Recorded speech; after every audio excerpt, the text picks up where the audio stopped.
ढेंकीकोट विशाल हिंदू सम्मिलनी केन्दुझर जिला घटगां ब्लॉक अंतर्गत ढेंकीकोट सत्यनारायण विद्यापीठ खेल पड़िया ठारे आज मां तारिणी आयोजक समिति पक्षर एक विशाल हिंदू सम्मिलनी अनुष्ठित हो जाइछि।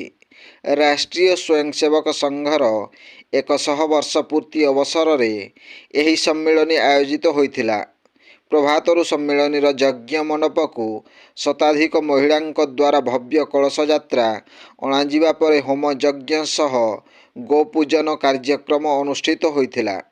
हिंदू जागरण सभारे बाबा हरिहर दास महाराज, धरणीधर विश्वविद्यालयर प्रोफेसर शशिकांत जेना, शिक्षाविद जयदेव पंडा और कुलमणि मंडल जिला संघचालक अवसर प्राप्त प्राध्यापक भागीरथी पृष्टि प्रमुख जोगदे निज निजर वक्तव्य रखिथिले।